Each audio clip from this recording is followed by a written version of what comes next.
할렐루야. 네, 우리가 세상을 살다 보면 이것이 옳은지 또는 저것이 옳은지 판단을 해야 할 때가 많이 있습니다. 또 아니면 이 편에 서야 할지 저 편에 서야 할지 판단해야 할 때도 있습니다. 확실한 법이 있고 규정이 있다면 그걸 따르면 되지만 그렇지 않은 경우에 판단하는데 상당한 망설임과 애로사항과 또는 갈등과 혼란이 있게 됩니다. 특히 입장 차이가 크게 나서 대립이 되어 있다든지 나하고 직접적인 관련이 있는 어떤 그런 부분에 있어서 판단하게 되면 객관적이지 못하고 내 입장에서 판단을 할 가능성이 굉장히 많아집니다. 특히 내가 손해를 본다든지 불이익을 당한다든지 뭐 이런 경우 또는 큰 이익을 볼 수가 있다 이랬을 때 판단을 손해보지 않고 이익을 보는 쪽으로 이렇게 판단할 수가 있다는 것. 그게 옳고 그름을 떠나서 그럴 가능성이 얼마든지 있다라는 것입니다. 때로는 뭐 심한 대립이 있어서 갈등이 있어서 판단이 잘 안 설 때는 법정에 맡기기도 합니다. 마찬가지로 우리 신앙인들에게 신앙생활을 하면서 무엇이 옳은지 판단해야 될 때가 많이 있습니다. 대부분은 마귀가 우리를 교묘하게 미혹을 하고 혼란하게 만들기 때문에 일어나는 일들입니다. 그래서 성경은 이방신, 세상신, 세상신은 귀신을 말하죠. 자, 귀신은 믿지 않는 사람들의 마음을 혼미하게 한다. 왜 혼미하게 하느냐? 그리스도의 영광의 복음의 빛이 나타나지 못하게. 다시 말해서 가만 놔두면, 마귀가 가만 놔두면 사람들이 예수를 믿고 그리스도의 복음의 영광이 나타날까 봐 그걸 가로막기 위해서 사람들의 마음을 혼미하게 한다. 이렇게 말씀하고 있습니다. 그래서 신앙의 삶은 어떤 의미로는 평생을 마귀와 영적인 전쟁을 하면서 살아가는 삶이다. 이렇게 말해도 과언이 아닌 것입니다. 그런데 안타까운 것은 마귀와 영적 싸움, 영적인 전쟁인 줄을 모르고 이건 현실이야. 현실이기 때문에 난 따라갈 수밖에 없어. 이거는 사람과의 관계 속에서 내가 사람과의 관계를 깨뜨리지 않기 위해서는 어쩔 수 없는 선택이야. 직장에서도 마찬가지고 어떤 이유에서든 어떤 관계들이 깨지는 것이 두렵고 그것 때문에 불이익 받는 것이 두렵고 그것 때문에 손해받는 것이 두렵고 그것 때문에 내가 혹시 따돌림 당하지 않을까? 소외받지 않을까? 이런 것들 때문에 아주 쉽게 따라가는 그런 경우들이 많이 있습니다. 우리가 판단하기를 교회와 멀어지게 하고 말씀과 멀어지게 한다면 이거는 틀림없이 하나님이 주는 건 아니란 얘기죠. 이거는 틀림없이 마귀가 주는 게 100% 사탄의 계략입니다. 하나님은 교회와 멀어지게 할 수가 없는 거고 주의 종과 멀어지게 할 수가 없는 거고 그리고 하나님의 말씀과 멀어지게 하시는 분이 절대 아니에요. 어떻게든 가까이 하게 하죠. 그러나 마귀는 멀어지게 하죠. 멀어지면 멀어질수록 믿음은 떨어지게 됩니다. 그거는 마귀가 바라는 것이잖아요. 그래서 우리는 영적인 전쟁을 끊임없이 사는 가운데 이러한 것들을 염두에 둬야 되는 겁니다. 그런데 실제로 삶에서 부닥치는 것은 쉽게 판단하기가 어렵다는 것입니다. 저와 여러분은 당연히 하나님의 편에 서서 또 말씀의 편에 서서 잘 판단함으로 마귀와 영적 전쟁에서 반드시 승리해야 될 줄로 믿습니다. 그러나 그것이 생각보다 만만치는 않습니다. 왜요? 마귀라고 하는 이 존재가 영적인 존재거든요. 그래서 사람보다 훨씬 영특합니다. 마귀의 제일 속성이 뭐냐? 위장을 잘하는 겁니다. 아주 포장을 잘합니다. 거짓말을 잘하는데 참말보다 거짓말을 더 잘합니다. 위장을 하는데 진짜보다 위장을 더 잘합니다. 그래서 많은 사람들이 속습니다. 그리고 마귀는 포기할 줄 모릅니다. 아주 끈질깁니다. 내가 정말 기도 많이 하고 말씀에 딱 서서 물리친 것 같은데 조금 있으면 다시 찾아옵니다. 다시 찾아오는데 지난번과 또 다른 모양으로 찾아오게 됩니다.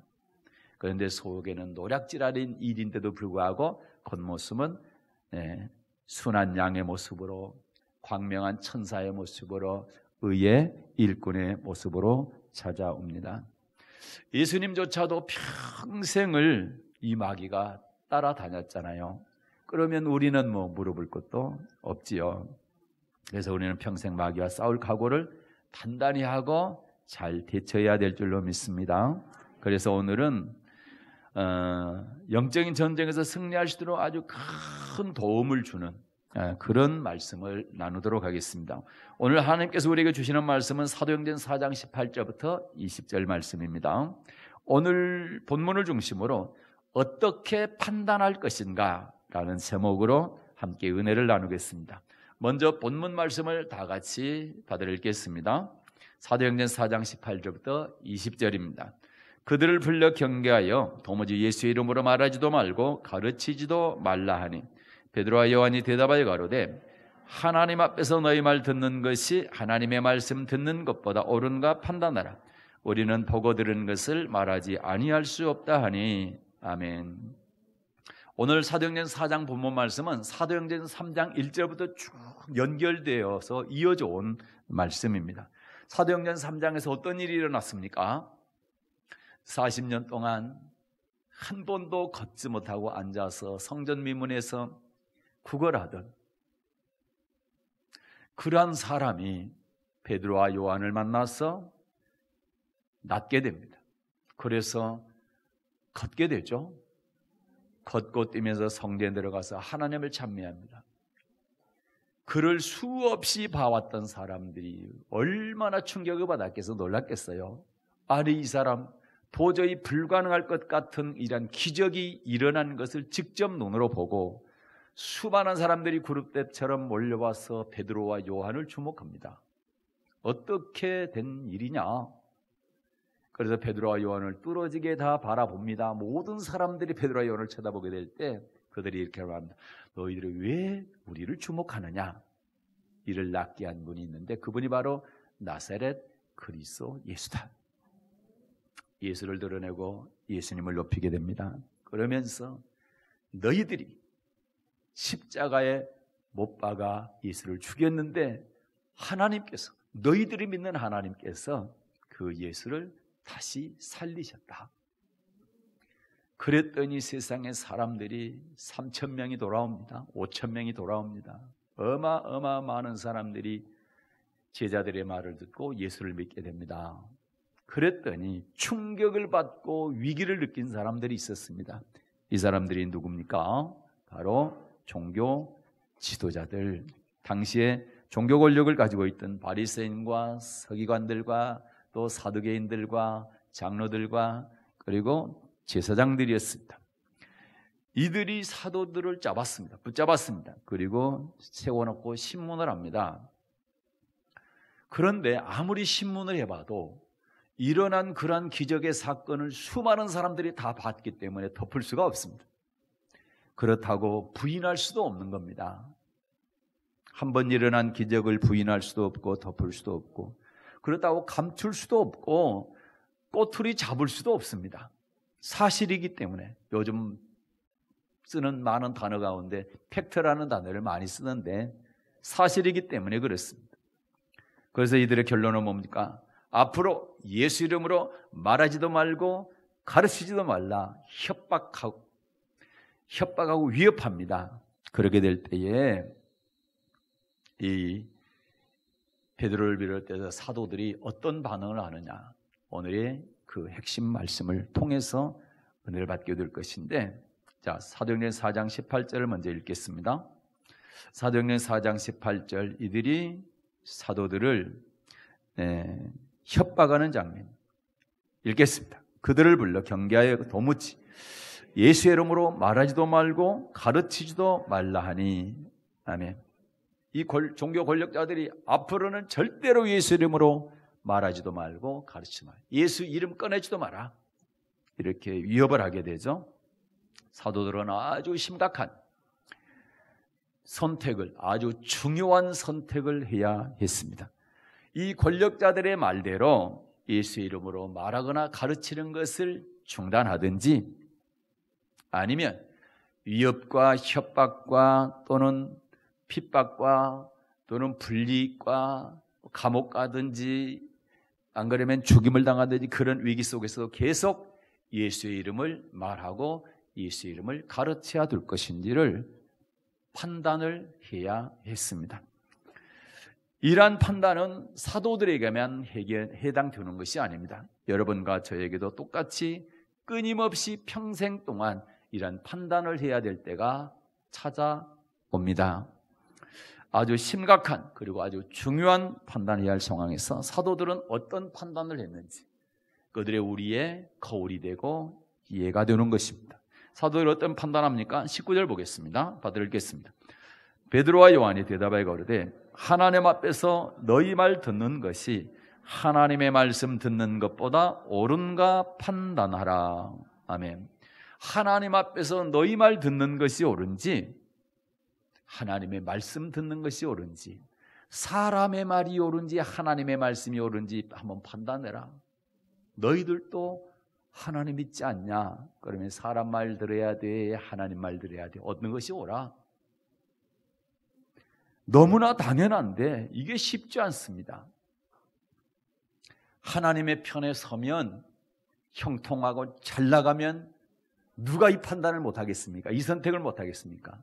그런데 정말로 많은 경우 하나님의 편에 서서 하나님의 말씀을 선택하게 됐을 때 너무나 많은 불유익이 있고 손해가 있고 핍박이 있고 고통이 있고 때로는 죽어야 될지도 모릅니다. 그리고 우리 사람과의 관계 속에서는 사람과의 좋은 관계가 끊어질지도 모릅니다.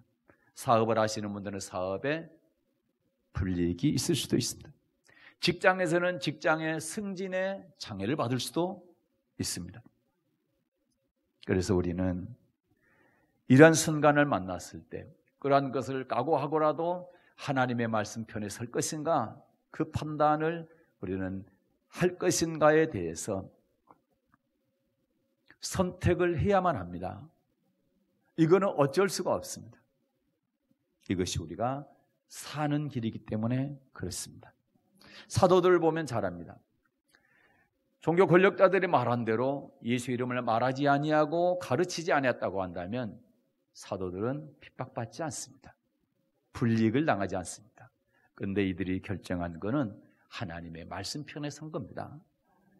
그래서 사도들은 한결같이 핍박을 받았고 사도들은 순교당하는 쪽으로 가게 된 겁니다. 우리가 살아가면서 많은 판단의 순간들을 만나게 됩니다. 그때마다 명확한 판단의 기준이 있다고 한다면 우리에게는 축복입니다. 그것이 정말로 감사할 일입니다. 그런데 우리 그리스도인들의 판단할 때 판단의 기준이 우리에게는 명확하게 있습니다. 그것이 바로 오늘 말씀하고 있는 첫 번째 기준, 하나님의 말씀이라는 것입니다. 그래서 우리는 이 말씀을 잘 기억해 둬야 되는 것입니다. 다시 한번 읽습니다. 사도행전 4장 19절 말씀입니다. 베드로와 요한이 대답하여 가로되 하나님 앞에서 너희 말 듣는 것이 하나님의 말씀 듣는 것보다 옳은가 판단하라. 아멘. 우리 인간이 옳은 판단을 한다는 것이 쉽지 않습니다. 왜 그렇습니까? 우리의 이성이 완전하지 않기 때문에 그렇습니다. 그래서 어떤 판단을 한 다음에 이성적으로 판단을 잘한다고 했어요. 최선을 다해서 최상의 판단을 했다고 생각하는데 시간이 얼마 지난 다음에 후회하게 됩니다. 그 얘기는 후회한다는 얘기는 그 판단이 잘못됐다는 것을 시인하게 되는 거죠. 그러나 우리에게는 이제 감사하게도 여러분과 저에게는 확실한 판단의 기준이 있습니다. 그래서 이 기준을 절대 흔들면 안 됩니다. 이 기준에 굳건히 서 있게 되면 어떠한 경우에도 이 판단을 할 수가 있게 됩니다. 그래서 베드로와 요한의 말처럼 하나님의 말씀을 듣는 쪽으로 선택을 하고 판단을 하게 되면 절대로 실수하지 않습니다. 그런데 이 판단을 했을 때 처음에 이게 우리에게 굉장한 불이익과 그 다음에 손해와 그 다음에 많은 고난이 임할 수도 있다라는 사실을 우리는 그걸 알고 있어야 됩니다. 하나님의 편에 섰는데 왜 이런 어려움이 와? 그것을 미리 알고 계시라 이 말입니다. 성경은 하나님의 편에 선 사람들은 구약부터 신약시대까지 다 어려움을 당했습니다.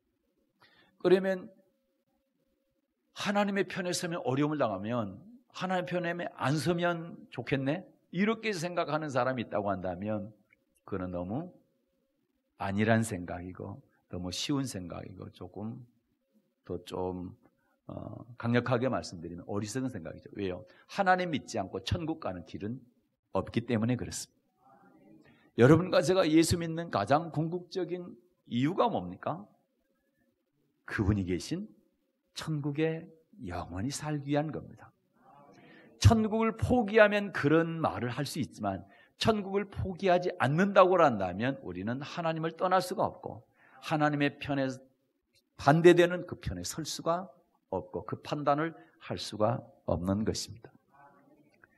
베드로 요한의 말처럼 우리는 하나님의 말씀을 듣는 것이 옳다고 생각한다. 우리는 그렇게 판단한다. 하나님의 말씀은 뭡니까? 영원토록 변치 않는 진리입니다. 이 세상에 그 어떤 것도 진리는 없습니다. 시간이 지나면 바뀌게 됩니다. 그리고 변하게 됩니다. 그래서 진리가 아닌 거죠. 그러나 하나님의 말씀은 영원합니다. 변치 않습니다. 그래서 진리인 것입니다. 그런데 여러분, 우리의 판단을 흐리게 하는 이러한 어떤 환경들, 어떤 사람들이 멀리 있는 것이 아니라 우리 가까이에 있다는 사실입니다. 사탄은 거짓 선자를 통해서도, 다시 말해서 주의 종을 통해서도, 또 남편이나 아내를 통해서, 아주 친한 친구를 통해서, 자녀를 통해서, 부모를 통해서, 또 형제를 통해서, 아주 가까운 사람들을 통해서, 요즘은 어떻습니까? 바로 거실에 벽에 크게 붙어있는 TV 화면을 통해서, 그리고 여러분의 손에 날마다 들고 이거 떨어져 있으면 큰일 나는 줄 알고, 좀 다 끄셨나요? 네, 스마트폰을 통해서 우리 학생들은 공부하는 컴퓨터를 통해서 하나님의 말씀과 반대되는 그러한 세상의 문화와 그러한 말들로 우리를 얼마나 미혹하는지 몰라요. 아담과 하와로 하여금 선악과를 먹게 한 사탄이 있는데 처음에 아담이 먹은 게 아니라 하와가 그걸 따먹었어요. 그랬죠? 그런데 하와가 누구한테 줍니까? 남편한테 줍니다. 가장 가까운 사람이 죄를 짓게 만든 거예요. 가장 가까운 사람이 미혹을 한 겁니다. 아내가 남편을 미혹한 겁니다. 물론 하와가 직접 아담을 미혹했다 이런 표현보다는 하와 안에 있는 하와를 미혹한 마귀가 하와를 통해서 아담을 미혹했다 이렇게 하는 게 맞겠죠. 자, 다윗에게 사울을 죽이라, 사울을 죽이십시오, 이번이 기회입니다. 이거는 하나님께서 허락하셨습니다. 이렇게 옆에서 살인을 하도록 부추긴 사람이 누구예요? 아비새라고 하는 다윗의 가장 가까이에 있는 측근이었습니다. 예수님께서 십자가 지셔야 되는데 내가 십자가 질 거야, 그래서 3일 만에 살아날 거야. 가장 먼저 가로막고 그리 마십시오, 죽으시면 안 됩니다, 이렇게 가로막았던 사람이 누구예요? 베드로입니다. 예수님의 첫 번째 수제자 베드로입니다. 가장 가까이에 있는 사람이 우리를 미혹할 수 있다라는 말씀인 것입니다. 그런데 여러분, 하나님의 말씀은 우리를 생명으로 인도하죠. 그러나 마귀는 왜 우리를 다가옵니까? 왜 가까운 사람들을 통해서 미혹합니까? 왜 그렇게 우리를 미혹을 하는 거예요? 죽이고 멸망시키기 위한 거다. 요한복음 10장 10절 보겠습니다. 자, 요한복음 10장 10절 받들어 읽겠습니다. 도적이 오는 것은 도적질하고 죽이고 멸망시켜야 되는 것뿐이요, 내가 온 것은 양으로 생명을 얻게 하고 더 풍성히 얻게 하는 것이라. 아멘. 예수님께 오신 것은 양으로 생명 얻게 하고 더 풍성히 주시기 위한 것인데, 도적이 오는 것, 마귀가 오는 것은 죽이고 멸망시키기 위해서 온다라는 거죠. 우리가 교회에서나 가정이나 직장에서 사람의 말을 듣게 될 때에 그 말이 하나님의 말씀과 부합되는 말인지 하나님의 말씀을 대적하는 말인지를 반드시 분별해야 됩니다. 분별을 해야 돼요. 아무 말이나 다 받아들이면 안 된다는 말입니다. 그래서 서두에도 말씀드렸지만, 교회를 가까이 하게 하고 주의 종을 가까이 하게 하고 성도들을 가까이 하게 하고 믿음을 키워주는 말씀과 가까이 하고 믿음을 키워주는 말이라면 그러면 좋은 말인 거예요. 그러나 믿음이 떨어지게 한다, 교회를 멀게 하고 주의 종을 멀게 하고 성도들과 멀게 하고 그리고 말씀과 자꾸 멀어지게 만드는 말이라고 하면 그 말을 절대 받아들여서는 안 되는 겁니다. 그거는 사탄이 미혹하는 그런 말이라는 사실을 꼭 기억해야 될 줄로 믿습니다. 그런데 사탄이 올 때, 이 강도 도적이 올 때에 도적이라고 머리에다 붙이고 옵니까? 그런 적은 한 번도 없어. 그럴 일은 여러분 절대 없으니까 그래서 분별을 잘해야 된다. 어떻게 오는 거예요? 고린도후서 11장 13절부터 15절입니다. 고린도후서 11장 13절부터 15절 읽겠습니다. 저런 사람들은 거짓 사도요 괴율의 역군이니 자기를 그리스도의 사도로 가장하는 자들이니라. 이것이 이상한 일이 아니라 사단도 자기를 광명의 천사로 가장하나니 그러므로 사단의 일꾼들도 자기를 의의 일꾼으로 가장하는 것이 또한 큰 일이 아니라 저의 결국은 그 행위대로 되리라. 아멘. 어때요? 사탄의 사도가 그리스도의 사도로 가장한다는 거죠. 그리고 사탄의 일꾼인데 의의 일꾼으로 가장한다는 거죠. 사탄이 자기를 광명한 천사로. 사탄이 원래 천사였어요. 천사가 하나님을 대적해서 죄를 짓고 쫓겨나서 사탄이 된 거지. 그러니까 원래 천사였기 때문에 천사 짓을 잘하는 거예요. 그래서 광명한 천사로 가장을 한다. 이 가장하고 위장하고 하는 것, 거짓말하는 것을 얼마나 잘하는지 몰라. 진짜보다 더 잘해. 가짜 약을 파시는 분들은 진짜보다 선전을 더 잘해가지고 팔아먹는 거예요.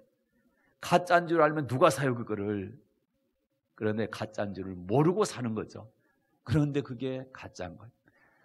아무리 진짜처럼 보이지만 가짜는 가짜인 거예요. 왜 기독교는 사입이 이단이 많습니까? 왜 많은 거예요? 가짜가 많다는 얘기는 진짜이기 때문에 그런 거예요.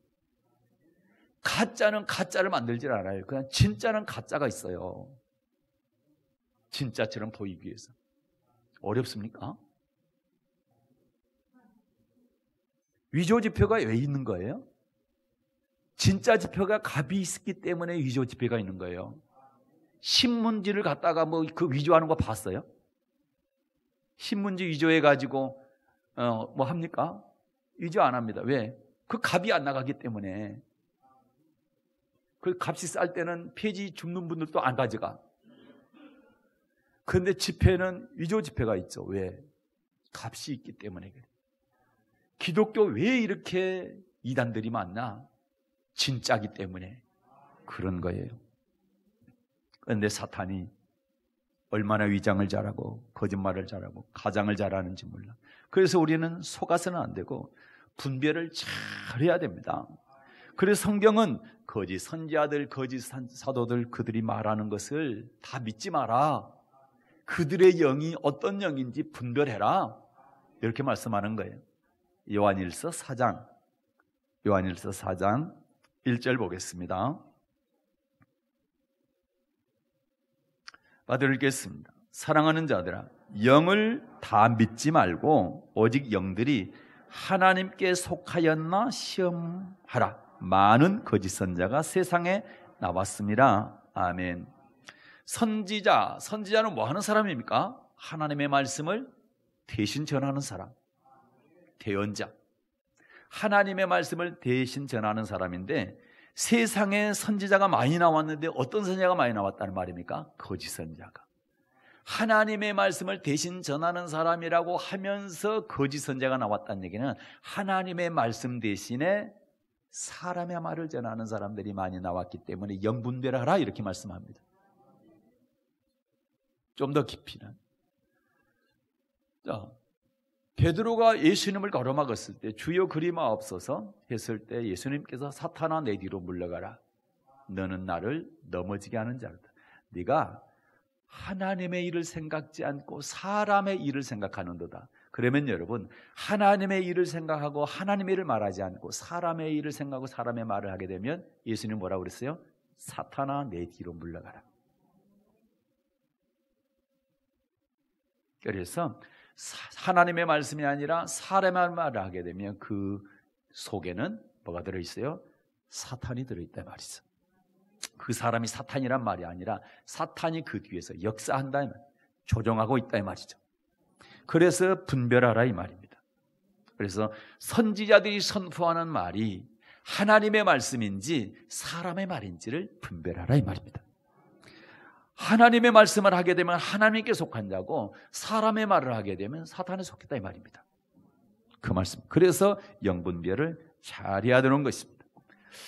요한계시록 2장과 3장에 보게 되면 7교회가 나오는데 7교회 가운데 한 교회가 영분별을 잘한 교회가 있었어요.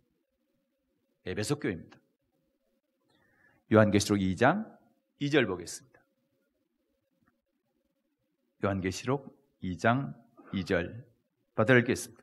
내가 내 행위와 수고와 내 인내를 알고 또 악한 자들을 용납지 아니한 것과 자칭 사도로 하되 아닌 자들을 시험하여 그 거짓된 것을 내가 드러낸 것과. 아멘. 에베소 교회는 첫사랑을 잃었기 때문에 하나님께 책망받았지만 이 부분은 칭찬받았어요. 그 칭찬받을 것 가운데 하나가 뭡니까? 자칭 사도라 하되 아닌 자들을 시험하여 그 거짓된 것을 내가 드러냈다는 거예요. 에베소 교회 성도들을 말이죠, 목사가 설교를 하게 되면 그 설교가 하나님의 말씀인지 아닌지를 딱 시험해 봐가지고 진짜인지 가짜인지를 분별해냈다 이 말입니다. 여러분에게도 이런 영분별의 은혜가 있기를 바랍니다. 베레아 성도들도 이것을 잘했어요. 우리가 많이 봤던 말씀인데 또 보겠습니다. 사도행전 17장 11절입니다. 사도행전 17장 11절 받들어 읽겠습니다. 베레아 사람은 데살로니가 있는 사람보다 더 신사적이어서 간절한 마음으로 말씀을 받고 이것이 그러한가여 날마다 성경을 상고함으로. 아멘. 베레아 사람들은 말씀 받을 때, 하나님의 말씀 받을 때 간절한 마음으로 받았습니다. 건성으로 듣지 않았어요. 마음을 활짝 열고 그 말씀을 마음속에 받아들였어요. 간절한 마음으로 받아들였습니다. 그리고 그 말씀을 받고 나서 어땠습니까? 그 말씀이 진짜 하나님의 말씀인지 아닌지 성경을 날마다 자세히 살펴봤습니다. 이렇게 해야 돼요.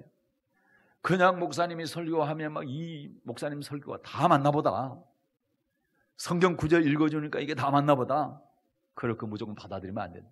왜요? 신천지 이단 같은 경우는 성경 구절 가지고 성도들을 미혹해가지고 저 수십만 명이 된 거예요.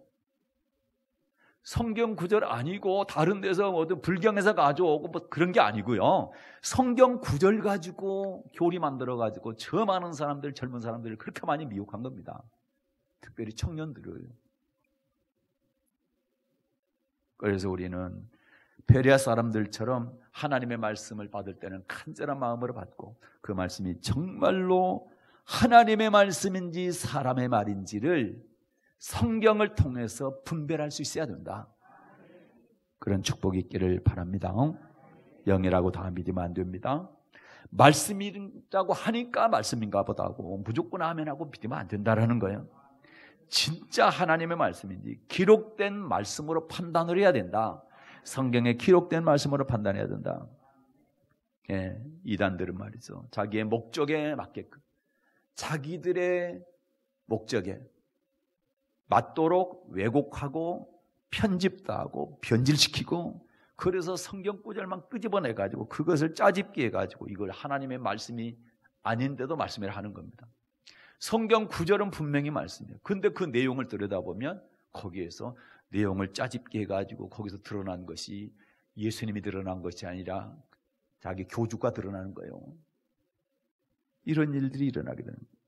여러분, 왜 말씀을 자세히 살펴야 되냐면 예수님이 40일 동안 금식하신 다음에 마귀가 찾아왔잖아요. 세 가지 시험을 하는데 첫 번째는 돌로 떡덩이를 만들어 먹으라. 그 다음에 두 번째 시험이 뭐예요? 예수님을 성전 꼭대기에 세웁니다. 그리고 뛰어내리라. 그래도 죽지 않는다. 그러면서 죽지 않는 이유를 설명하는데 성경을 가져왔어요. 성경을. 무슨 성경을 가져왔냐? 네가 뛰어내리면 하나님이 사자를 보내가지고 너를 받아준다. 하나님의 아들이기 때문에 받아줘. 그래서 발이 돌에 부딪히지 않도록 하니까 절대 안 죽는다는 거예요. 그런데 그걸 갖다가 성경 말씀을 가져왔어요. 얼마나 영특합니까? 마귀가. 시간이 좀 걸려도 중요하기 때문에 한번 찾아보겠습니다. 마태복음 4장 6절. 마태복음 4장 6절을 보겠습니다. 받들겠습니다. 가로되 네가 만일 하나님의 아들이든 뛰어내리라. 기록하였으되 저가 너를 위하여 그 사자들을 명하시리니 저희가 손으로 너를 받들어 발이 돌에 부딪히지 않게 하리로다 하였느니라. 아멘. 하나님께서 예수님을 위해서 사자들을 명해서 손으로 받들어서 발이 돌에 부딪히지 않도록 절대 죽지 않으니까 성전에서 뛰어내리라는 겁니다. 이 말씀 여러분 그거 니은 써졌죠. 니은 성경에. 그하고 뭐라고 써졌어요? 시편 91편 11, 12절 썼잖아요. 그러면 시편 91편 12절과 12절 말씀을 마귀가 그걸 가지고 와서 예수님한테 말한 거예요. 놀랍지 않습니까? 정말로 시편 91편 11, 12절에 그 말씀 있나요? 한번 볼게요. 마귀도 성경 구절을 갖다가 미혹한다니까요. 시편 91편 11, 12 받들겠습니다. 저가 너를 위하여 그 사자들을 명하사 내 모든 길에 너를 지키게 하심이라. 저희가 그 손으로 너를 붙들어 발이 돌에 부딪히지 않게 하리로다. 이 말씀 가져왔어요. 그러면 이단들이 성경 구절을 갖다가 붙였다고 그래서 그게 하나님의 말씀이냐 이 말이에요. 얼마든지 마귀도 하나님의 말씀을 사용한다. 그래서 베레아 사람들처럼 철저하게 하나님의 말씀을 간절한 마음으로 받고 그 말씀이 진짜 하나님의 말씀인지 마귀의 말인지를 자세히 살펴서 분별한다 이 말이죠. 그래서 이렇게 에베소 교회 성도들도 거짓 사도인지 진짜 사도인지 시험해봐가지고 그걸 드러냈단 말이죠. 그런 분별력이 여러분에게 있으시기를 축복합니다. 그래서 여러분 사도행전 16장에 보게 되면 바울이 아시아의 선교를 하기 위해서 무시 앞에 이르렀어요. 그래서 아시아에 속한 비두니아로 가려고 했습니다. 그러나 예수의 영이 허락을 하지 않습니다. 무시아를 지나서 두라로 내려갔는데 밤에 마게도냐 사람 하나가 마게도냐를 건너와서 우리를 도우라 이런 환상을 보게 됩니다. 바울은 아시아에 가서 복음을 전하고 싶었어요. 바울 생각은 그랬습니다. 그런데 예수님의 영이 그래 하지 말라는 거죠. 그러면서 환상을 보여줍니다. 마게도냐로 와서. 마게도냐는 유럽입니다. 바울의 생각은 아시아 가서 전하고 싶었는데 하나님께서는 성령께서는 유럽으로 가서 복음을 전하라는 겁니다. 사도행전 16장입니다.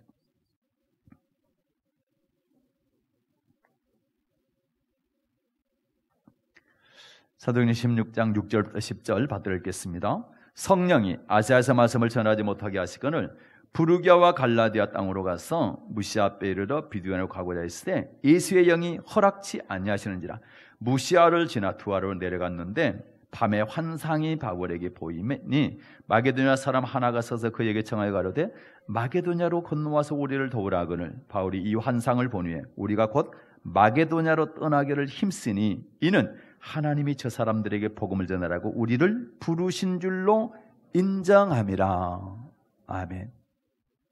그래서 여러분 여기에 보게 되면 바울의 생각과 하나님의 생각이 부딪혔습니다. 바울은 아시아 가서 복음을 전하고 싶었습니다. 그런데 하나님의 생각은 마게도냐로 가라는, 유럽으로 가라는 겁니다. 그래서 어떻게 합니까? 바울은 자신의 생각과 자신의 뜻을 버립니다. 그리고 하나님의 뜻을 따르게 됩니다. 그래서 유럽으로 가게 된 거예요. 마게도냐로 가게 된 겁니다. 여러분, 우리가 무슨 일을 할 때 내 생각과 하나님의 생각이 다를 수가 있습니다. 그때 우리는 내 생각을 버리고 하나님의 생각을 선택해야 됩니다. 그러니까 아무리 내 생각과 뜻이 이거는 확실해, 이거는 맞아, 이게 옳아, 그렇다 할지라도 하나님의 생각과 그것이 배치가 되면 내 생각을 버리고 하나님의 생각을 따라야 된다는 거예요. 그래서 하나님께서 이렇게 말씀하셨어.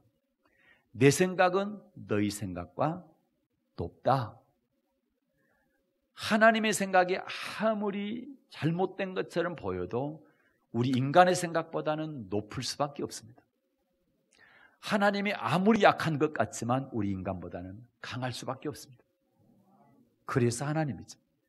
우리는 그 하나님을 믿는 겁니다.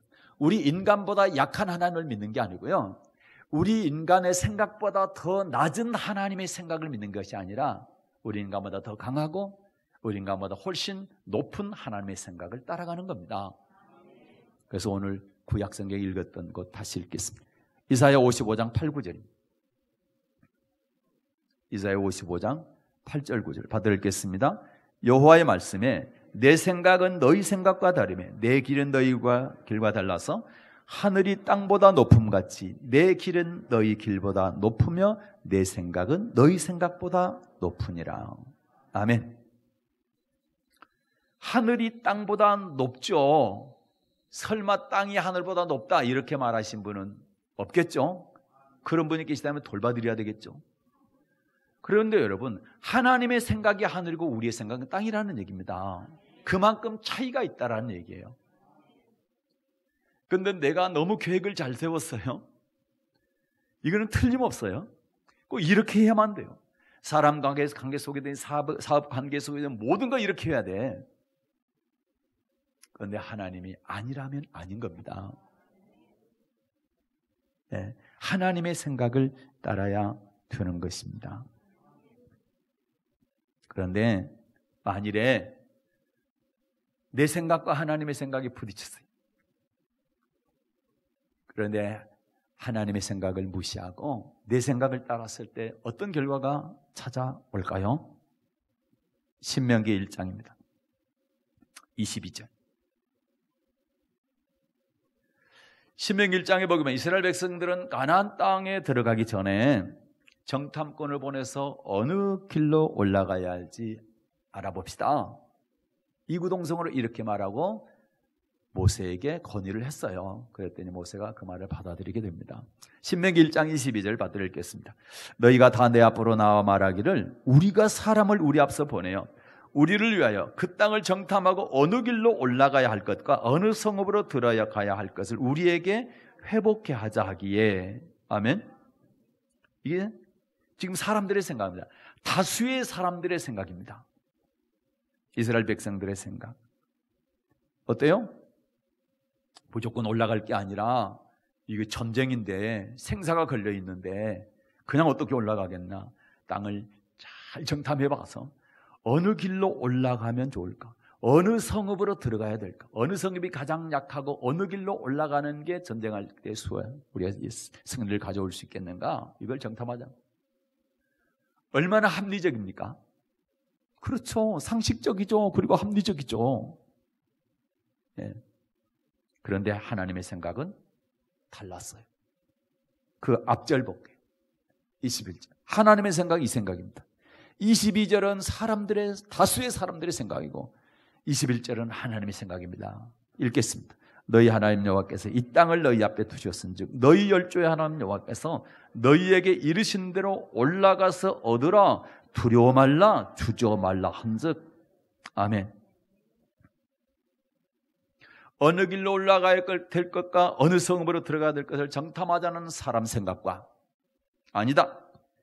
무조건 올라가라. 주저하지 말고 올라가라. 두려워하지 말고 올라가라. 그래서 얻어라. 하나님의 생각이 무모한 것 같아요. 너무. 사람의 생각이 너무 합리적인 것 같아요. 이런 경우가 우리의 삶 가운데 아주 많이 나타난다 이 말이죠. 흔히 여러분과 제가 부딪히는 이러한 현실입니다. 이스라엘 백성들도 이 현실 앞에서 굉장히 중요하죠. 전쟁이니까. 전쟁은 뭡니까? 살살 장난하는 게 아니잖아요. 사느냐 죽느냐의 문제잖아요. 굉장히 중요한 문제. 그런데 하나님의 생각은 무모한 것 같고 사람들의 생각은 너무 상식적이고 합리적인 것 같아. 그 결과 모세가 판단을 어떻게 했어요? 사람들의 생각을 따르는 선택과 판단을 하게 된 겁니다. 그래서 정탐꾼을 보낸 거예요. 12지파에서 한 명씩 12정탐꾼 보냈습니다. 40일 동안 탐지하고 돌아왔습니다. 그리고 보고를 하게 됩니다. 그런데 문제가 12명의 정탐 가운데 10명이 안 됩니다. 참 가나안 땅이 풍요한 곳 맞아요. 적각골이 흐르는 곳은 맞는데 거기 지키는 장병들은 너무 기골이 장대하고 키도 크고 무기도 잘 갖춰지고 성은 튼튼해. 우리가 전쟁하면 백전백패합니다. 그 보고를 받은 수많은 거의 모든 백성들이 하룻밤 사이에 통곡하며 울면서 하나님을 원망하고 모세를 원망하게 됩니다. 그러자 하나님이 분노하시죠. 여태까지 애굽에서 나올 때부터 내가 너희들에게 보여줬던 거 그게 뭐냐? 내가 다 한 일인데 이걸 하나도 안 믿는단 말이냐? 지금까지 그러한 것들을 기적을 통해서 보여줬던 그 하나님, 내가 왜 가나안 땅 못 들어가게 한단 말이냐? 너희가 나를 믿지 않는구나. 그래서 가나안 땅 들어갈 수 없다. 애굽으로 돌아가자. 이렇게 했던 사람, 그렇게 말한 사람 단 한 사람도 하나님이 맹세해서 가나안 땅에 못 들어가게 한 겁니다. 그래서 광야에서 멸망받고 맙니다. 아주 선택 하나가 말이죠. 사람의 생각을 따를 것인가 하나님의 생각을 따를 것인가 그 판단 하나가 이 잘못된 판단 때문에 얼마나 많은 사람들이 가나안 땅 들어가고 싶었는데 그곳을 못 들어가고 광야에서 멸망을 받았습니까, 여러분? 우리가 어떤 선택을 하게 될 때 이 선택 이거 하나 때문에 뭐가 어떻게 될까? 뭐 문제 있겠어? 쉽게 생각하지 마세요. 그것 때문에 일생이 결정될지 몰라요. 무슨 얘기냐? 처음에는 열정탐꾼이 말했지만 나중에 그들이 말이 옳소 우리는 안 돼, 올라가면 안 돼, 차라리 거기 가서 죽을 바에야 애굽으로 가는 게 낫겠습니다 하고 했던 사람은 수많은 사람들 가운데 그냥 남들이 하니까 나도 옳소 했던 사람들이 얼마나 많았겠어요. 여러분, 다수가 그 길로 가니까 나도 그 길로 그냥 편승해서 가는 사람들이 얼마나 많았겠어요. 여러분, 처음에는 돌 들고 싶은 생각이 없었는데 돌을 들고 모세를 쳐 죽이고 그리고 지도자 다시 세워서 애굽으로 가자고 하는 사람들이 처음에는 많지 않았지만 한 사람 두 사람 늘어나니까 거기에 편승하는 사람들이 얼마나 많았겠느냐 이 말입니다. 그게 바로 넓은 길이라는 거예요.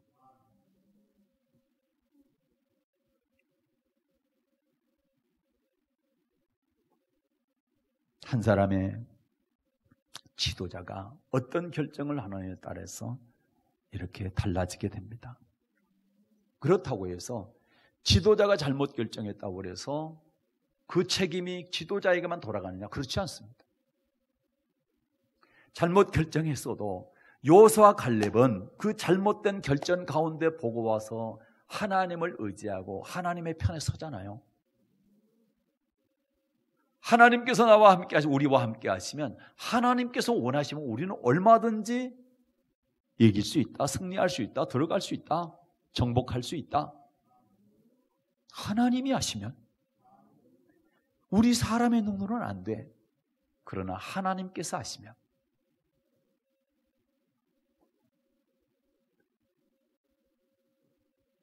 우리나라가 전체가 기독교인들이 힘들다 할지라도 여러분과 저는 1대1로 하나님 앞에 설 때가 올 겁니다. 우리나라 전체가 신앙생활 하기 어려워졌기 때문에 그것 때문에 내가 신앙생활 하기가 어려워서 이렇게 못했어요 라고 핑계할 수가 없습니다.